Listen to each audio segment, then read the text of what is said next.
नमस्कार, न्यूज 18 के digital platform पर आपका बहुत स्वागत है। मैं हूं आपके साथ अंशिका पाठक। रूस और यूक्रेन के बीच तुर्की के शहर इस्तांबुल में हुई शांति वार्ता एक बार फिर बिना किसी नतीजे के खत्म हो गई। सोमवार को हुई इस बैठक में रूस ने ऐसी शर्तें रखी जिन्हें यूक्रेन ने सिरे से खारिज कर दिया। रूस ने मांग की कि यूक्रेन क्रीमिया और 4 अन्य इलाकों लुहांस्क, डोनेट्स्क, ज़पोरिजिया और खेरसोन को पूरी तरह से छोड़ दे, जो रूस ने 2014 से अपने कब्जे में ले रखा है। इतना ही नहीं, रूस ने यूक्रेन से अपनी सेना को सीमित करने, नाटो में शामिल न होने और रूसी भाषी लोगों के अधिकारों को संरक्षित करने की शर्त रखी है। रूस ने यह भी कहा कि यूक्रेन में रूसी भाषा को आधिकारिक दर्जा मिले और नाजीवाद की महिमा पर कानूनी रोक लगे।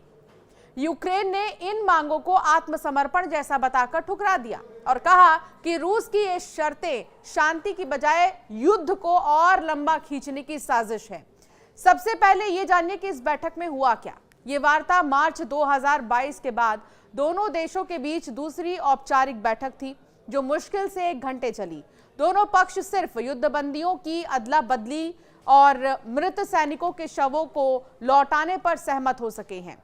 रूस और यूक्रेन ने सबसे कम उम्र और गंभीर रूप से घायल युद्धबंदियों को छोड़ने का फैसला किया। इसके अलावा लगभग 12,000 मृत सैनिकों के शवों को उनके देशों को सौंपने पर भी सहमति बनी है। यूक्रेन ने एक गंभीर मुद्दा उठाया कि रूस 400 यूक्रेनी बच्चों को जबरन अपने देश ले गया है, लेकिन रूस ने सिर्फ 10 बच्चों को लौटाने की बात मानी है। रूस का दावा है कि इन बच्चों को युद्ध क्षेत्र से उनकी सुरक्षा के लिए ले जाया गया था, लेकिन यूक्रेन इसे अपहरण बताता है।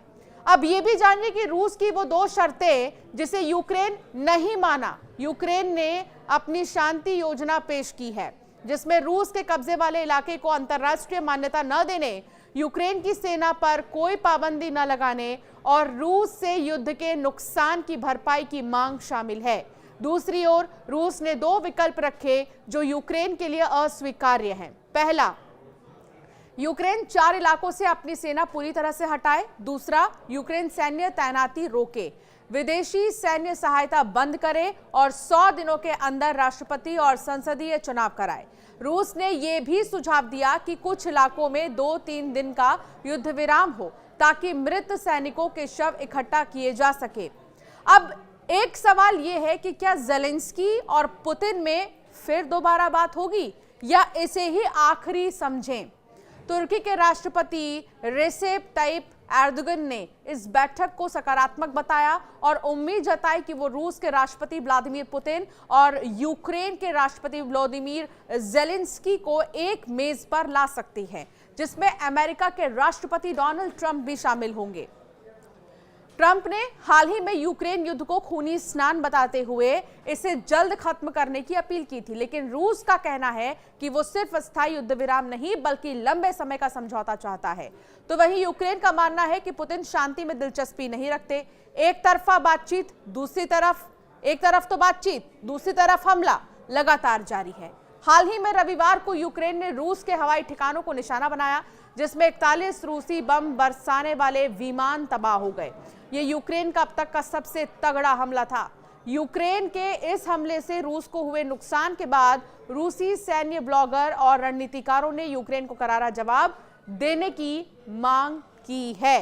तो एक तरफ कोशिश ये हो रही है कि सीजफायर पर बातचीत हो जाए, ये युद्ध रुक जाए जो लंबे समय से चला आ रहा है, तो दूसरी तरफ हमले नहीं रुक रहे हैं। यूक्रेन की तरफ से हाल ही में जो हमला किया गया है वो रशिया के लिए बहुत ही ज्यादा खतरनाक और तगड़ा माना जा रहा है।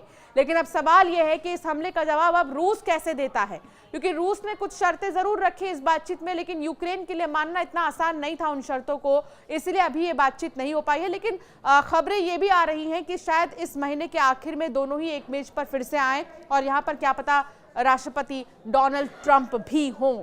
अभी इसको लेकर कोई आधिकारिक जानकारी नहीं है, लेकिन आपको जरूर हम बताएंगे कि अगली बातचीत कब होगी और कौन कौन इस बातचीत में मौजूद रहेगा, किन शर्तों पर बातचीत होगी। हमारे साथ आप बने रहिए। हर अपडेट के लिए हम आपको इस तरह के एक्सप्लेनर्स दिया करेंगे। आपका क्या मानना है इस बातचीत पर, हमें जरूर कमेंट कर बताएं।